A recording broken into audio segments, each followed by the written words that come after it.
اور ابو بکر صدیق کیوں اس امت میں سب سے افضل ہیں انبیاء کے بعد؟ ایک شخص نے ابو بکر صدیق کو مکہ میں تھا اور کہا نکل جاؤ ہمارے مکہ سے، جب ہجرت سے پہلے. تو ایک شخص تھا، اس نے کہا زید، اس کا نام تھا زید ابن دغینہ. زید ابن دغینہ کہتے ہیں کہ ان ابا بکر لا یخرج مثلہ ولا یخرج، ابو بکر جیسا بندہ نہ یہ نکلے گا اور نہ ایسے کو نکالنا چاہیے. کیوں؟ یعنی کوالٹیز ابو بکر کیا بتائیں؟ اتخرجون رجلا یکسب المعدوم ویصل الرحم ویحمل الکل ویقر الضیف ویعین علی نوائب الحق، کہ تم ابو بکر جیسے بندے کو نکال رہے ہو مکہ سے کہ جو لوگوں کی مدد کرتا ہے، ان کے لیے پیسے کما کے ان کو دیتا ہے، ریلیشن شپس کے ساتھ جو ریلیشنز ان سے اچھا ٹائز آف کنشپ مینٹین کرتا ہے. He helps the weak and poor, he entertain his guests generously and help the people who are in calamity, جو لوگ مصیبت میں ہیں. اور پھر اس نے کیا کہا کہ ابو بکر آپ کو کوئی یہاں سے نکالے گا، میں آپ کا پروٹیکٹر ہوں، جائیں آپ اپنے رب کی عبادت کریں اس مکہ میں آپ کا خیال رکھوں گا. اللہ اکبر. یو سی، اللہ کے ساتھ تعلق حقوق اللہ تو بہت امپورٹنٹ ہے، وہ کرنا ہی ہے، لیکن ہمارا جو ریلیشن ہے آپس میں فیملیز کے ساتھ وہ کدھر ہے؟ ہم اس معاملے میں فیلیئرز ہیں، واللہ ہم ناکام ہو رہے ہیں. ابو بکر صدیق کی ایک یعنی ٹرو سٹوری سنیں.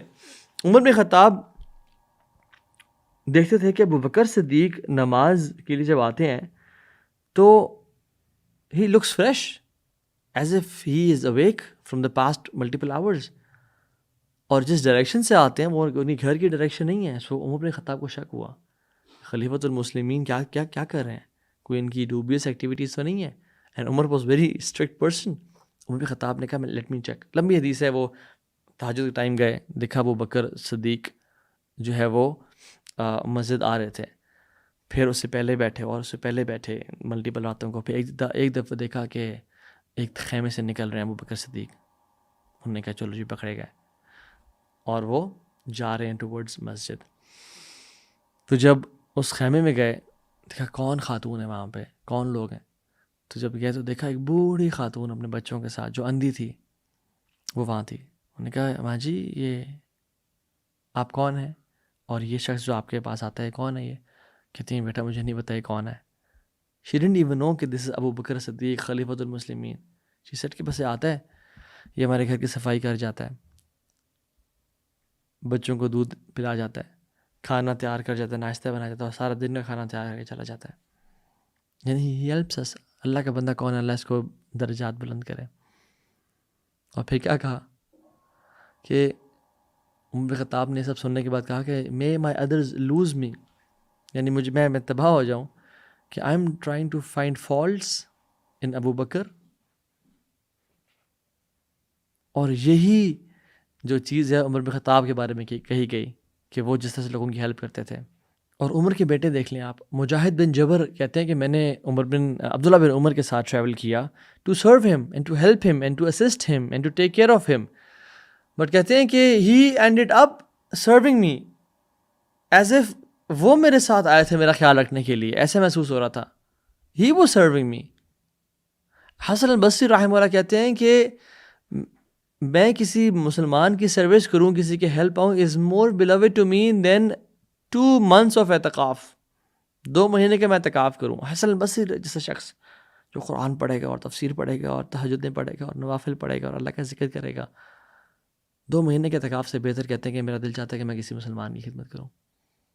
ابھی عثمان جو شیخ ہیں امام بخاری کے، وہ کہتے ہیں کہ کسی نے آج تک مجھ سے ہیلپ یا فیور نہیں مانگی ایکسیپٹ کہ میں کھڑا ہوا ہوں اور میں نے اس کی مدد کی ہو، through my money, through friends, through authorities, جس طرح سے میں کر سکوں میں نے کیا ہو. اور ایسے مشائخ امام بخاری جیسے اسٹوڈنٹس ریز کرتے ہیں. اور آج کل people like leave no opportunity to damage and to taunt and to curse other. ساس بہو کو، بہو ساس کو، خالہ پھپھی کو، پھپھی خالہ کو، اپنے بھانجوں بھتیجوں کو، یعنی آپس میں کیا چل رہا ہے.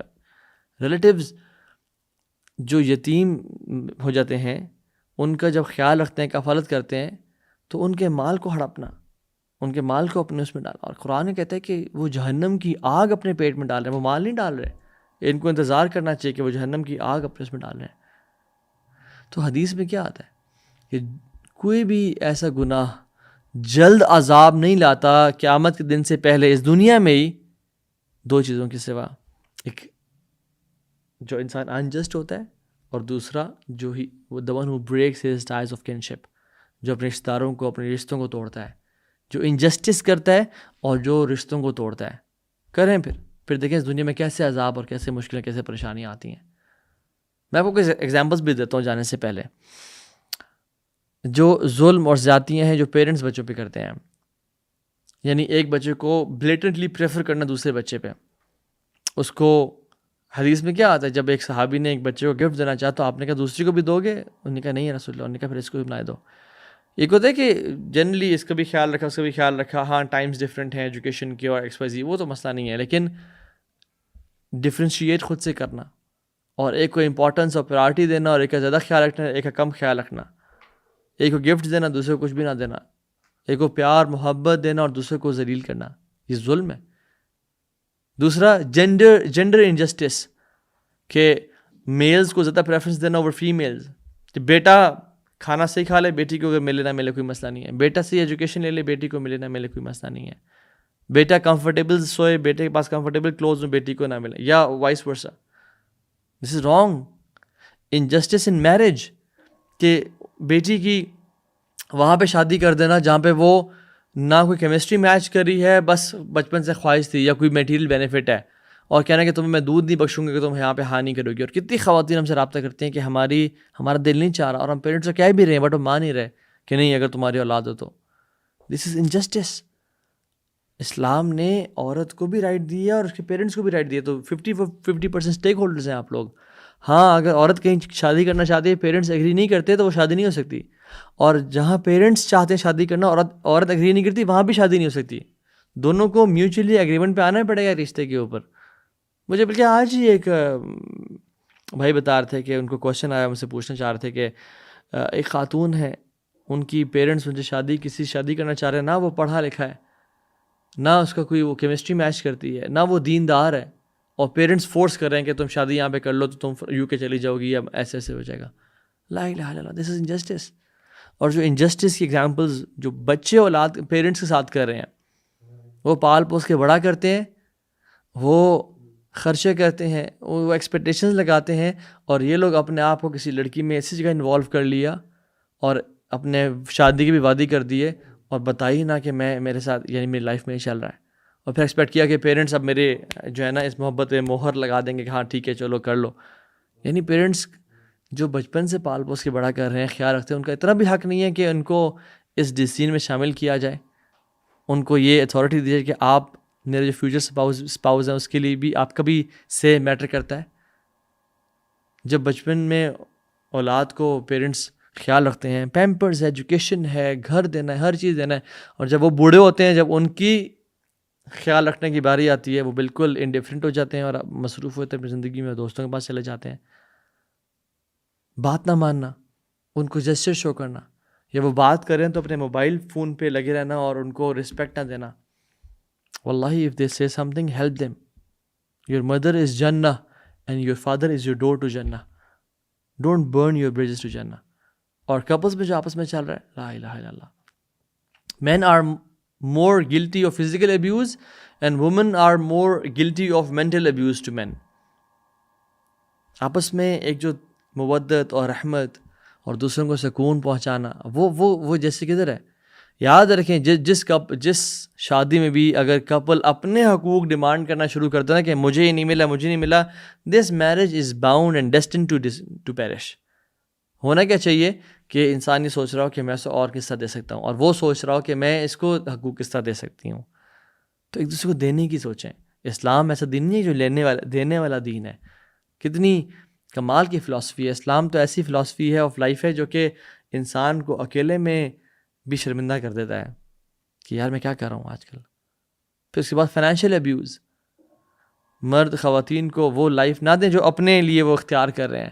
خواتین کو بہت زیادہ اسٹرکٹ رکھنا اور اپنے لیے سارے خرچے اپنے پہ کرنا، دس از رانگ. اور وومن شوڈ بی ڈیمانڈنگ کہ مجھے بھی یہ لے کے دیں، مجھے بھی مارے بی کا ڈریس آ گئے، مجھے بھی شنیل کے یا گوچی کے. نہ ڈونٹ برڈن یور ہسبینڈ کہ وہ حرام کمائے یا آپ کی ناجائز خواہشات کو پورا کرے. وہ اگر ایک اچھا رسپیکٹفل ارننگ کر رہا ہے تو وہ جو آپ کو دے رہا ہے it's enough for you. Have patience. اور ڈائیورسز میں سبحان اللہ آج کل ڈائیورسز کتنے جلدی، کوئی بات نہیں چلی تو فوراً سے ڈائیورس پہ آ گئے. مارک ٹوین ایک گورا ہے، وہ کہتے ہیں a good marriage is A union of two good for givers. جو ایک اچھی شادی ہے نا وہ دو اچھے معاف کرنے والوں کا ایک کمبینیشن ہے. یہ گورا کہہ رہا ہے جس نے دین نہیں پڑھا ہوا اور اسلام نہیں پڑھا ہوا. آپ کے تو نبی کی وہ احادیثیں جب انسان پڑھے تو کہتا ہے کہ یار بس سے معاف ہی کرتا رہوں اور مجھے اللہ جنت دیتا رہے. وہ غلطیاں کرتے رہو، میں معاف کرتا رہوں، اللہ تعالیٰ مجھے میرے درجات بلند کرتا رہے. اور اگر ڈائیورس ہو بھی جاتی ہے کسی وجہ سے تو پھر احسان سے کہ وہ آپ کے ساتھ رہی ہے، ٹھیک ہے، کچھ نہ کچھ کیمسٹری میچ نے کی، آپس میں بحثیں بھی ہوئی ہیں، حق مہر دینا رسپیکٹفلی. لوگ کیا کرتے ہیں حق مہر نہیں دیتے کہ تم خلا لو، وہ طلاق بھی نہیں دیتے، وہ خلا بھی نہیں لے رہی کہ حق مہر تک کے بچ جائے گا ہمارا. رادر رسپیکٹفلی. اور پھر جو ڈائیورس میں جھوٹ بولے جاتے ہیں اگلے کا امیج خراب کرنے کے لیے، لائز ان کورٹس. اللہ کے نبی صلی اللہ علیہ وسلم نے فرمایا کہ تم میں سے کوئی شخص میرے پاس آتا ہے اور وہ زیادہ ایلیکوینٹ ہے، وہ زیادہ بات ٹھیک کر لیتا ہے اور مجھے کنونس کر لیتا ہے کسی بات پہ، یعنی وہ ایک عام مسئلہ ہوتا ہے، میں اس کے اگر حق میں فیصلہ دے دیتا ہوں تو یاد رکھیے اگر وہ غلط ہے، گلٹی ہے، تو وہ جہنم کا انگارہ اپنے پیٹ میں ڈال رہا ہے. تو جھوٹ بول کے کچھ کروا لینا، کچھ بینیفٹ لے لینا، اس کا مطلب یہ نہیں ہے کہ آپ بڑے کامیاب. اگر عدالت نے آپ کے حق میں فیصلہ دے دیا تو you were right. No, you were not righteous. اللہ کے عدالت میں پیش ہونا ہے ہمیں کل کو، اور اللہ سب کو جانتا ہے. اور پھر اس کے بعد جو ایک فلتھی ایکٹیویٹی شروع ہوتی ہے آفٹر میرج، اپنے مسائل اور اپنے پھڈوں کی وجہ سے اپنے ایکس پارٹنر کو یا اپنے ایکس ہسبینڈ کو ڈپرائیو کر دینا فرام وزٹنگ کڈز. واللہ اٹس ظلم. یہ اگر ہسبینڈ کے پاس بچے اور بڑے ہو گئے ہیں تو بیوی سے نہ ملنے دینا، یعنی سچ کائنڈ آف سیلفشنس از دس کہ سمجھ نہیں آتی کہ آپ کے اپنے مسائل تھے، آپ اولاد پہ کیوں اس کو why you are making your kids token to harm the other person. یہ تو کسی انسان کو سمجھ میں نہیں آتا کہ بچے کیا ظلم تھا کہ وہ بچہ اپنے باپ یا اپنی ماں سے محروم ہو گیا، اس سے ملاقات نہیں کرنے دیا جا رہا، یا اس کو اپنے اولاد سے نہ ملنے دیا جائے. یاد رکھیں قرآن کہتا ہے یوم یفر المرء من اخیہ و امہ و ابیہ و صاحبتہ و بنیہ. یہ شخص قیامت کے دن اپنی ماں سے، اپنے باپ سے، اپنی وائف سے، اپنے بھائی سے، اپنے بچوں سے بھاگ رہا ہوگا. اس دنیا میں تو ہمارے پہ جب بھی کلائمیٹ پرابلم آتی ہے ہم کہاں سب سے پہلے بھاگتے ہیں؟ ہم سب سے پہلے فیملی کے پاس جاتے ہیں، ہم ان کو حق کرتے ہیں. کوئی ایکسیڈنٹ ہو جائے، کوئی مسئلہ ہو جائے، سب سے پہلے فیملی کے پاس جاتے ہیں کمفرٹ لینے کے لیے، ان سے پیس لینے کے لیے، سکون. بٹ آخرت میں انہیں سے کیوں بھاگ رہے ہوں گے؟ کیونکہ اس بندے کو پتہ ہے کہ میں نے انہی پہ ظلم کیا اور آج ظلم کا بدلہ دیا جائے گا. وہ ان سے دور بھاگ رہا ہوتا ہے کہ مجھے پکڑ نہ لیں. اور یہ پکڑے نہ پکڑیں، رب العالمین تو دیکھ رہا ہے. شدید العقاب ان بطش ربک لشدید، وہ تو دیکھ رہا ہے. اتقوا الظلم فإن الظلم ظلمات یوم القیامہ. اللہ کے نبی نے فرمایا ظلم سے بچنا ہمیشہ، کہ جو ظلم ہے قیامت کے دن کے اندھیرے ہیں، اندھیرے. اس دن کوئی لائٹ نہیں ہوگی، اس دن کوئی الیکٹریسٹی نہیں ہوگی، اس دن اندھیرے ہوں گے جو شخص ظلم میں ہوا. ربنا هب لنا من ازواجنا وذرياتنا قرة اعین وجعلنا للمتقین اماما رب ارحمهما كما ربياني صغيرا. اللهم اقسم لنا من خشيتك ما تحول به بيننا وبين معصيتك ومن طاعتك ما تبلغنا به جنتك. اللہ تعالیٰ سے دعا ہے کہ اللہ تعالیٰ ہمیں ظلم سے بچائے اور ہر قسم کی زیادتی سے بچائے، اور ہمیں عدل کرنے والا، لوگوں کا خیال رکھنے والا اور اپنے رشتوں کو بہترین طریقے سے نبھانے والا بنائے. آمین یا رب العالمین. بارک اللہ فیکم. السلام علیکم ورحمۃ اللہ وبرکاتہ.